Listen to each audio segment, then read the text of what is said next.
So this morning, I am thrilled to meet face to face Anna Cabral, who served as a U.S. Treasurer. And I don't want to steal any of her thunder. I'm going to let her tell her own story. Maybe you could just begin by telling us how did you make your way to become U.S. Treasurer?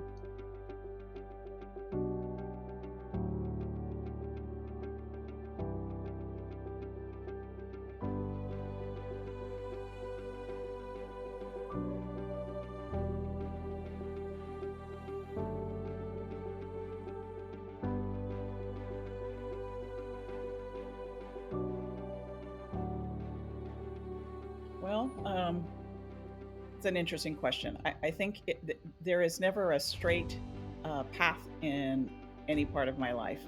There were a lot of nooks and crannies, twists and turns along the way, but if it weren't for at least those three men, my high school math teacher, my super tremendous mentor in Orrin Hatch, and my husband's support all my life, I don't think I would have made it there.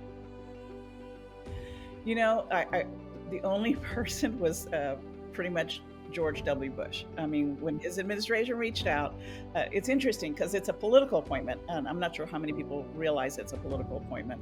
But in the political process, I spent a great deal of time with the Office of Political Appointments, and they ended up offering me a number of different positions over the course of about the first 4 years of his administration.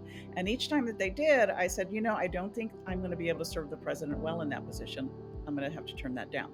And somewhere at the end of that period, as I turned down probably 3 or 4 or 5, they basically said, very few people turn us down. And, if you're not careful, you're not going to get another shot at this. And they ended up actually asking me to consider being treasurer. And I actually turned that down a couple of times.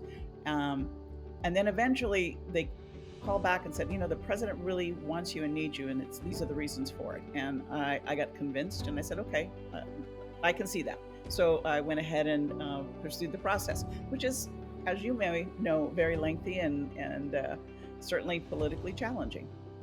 Well, I can think of a day that was personally important to me, and you wouldn't have heard about it. And that was the day that, as Treasurer of the United States, you get your name on the currency, and it's a little, a little scary moment. But I remember sitting there at the table, and they said, "Oh, by the way, can we just, get you to sign this piece of paper? We're going to use this signature." And I thought, "Okay, well, sure." So I tried to put pen to paper, and my hand was just literally shaking. I couldn't get it to stop. And there's all these people, assembled watching to see if, and I repeatedly attempt to put the pen on the paper, and I can't do it.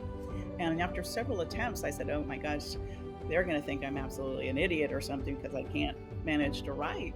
And I said, "So I'm going to have to put this in perspective." So I stopped for a second, took a deep breath, and then I realized that this was a moment where I was going to be able to memorialize the sacrifices that my grandparents and my great grandparents and my parents made so that their offspring, one of their offspring, could go out into the world and be successful. And this would be the moment where, just their name on a piece of paper, their last names, as well as my husband's last name and his family. This was a moment where I got to say, look, everything that you did, all these things that you suffered through, now you're saying to the world that, it counted, that it mattered, that somehow that contribution turned into something great. And then I didn't have any trouble writing. The pen went down to the piece of paper and it was fantastic.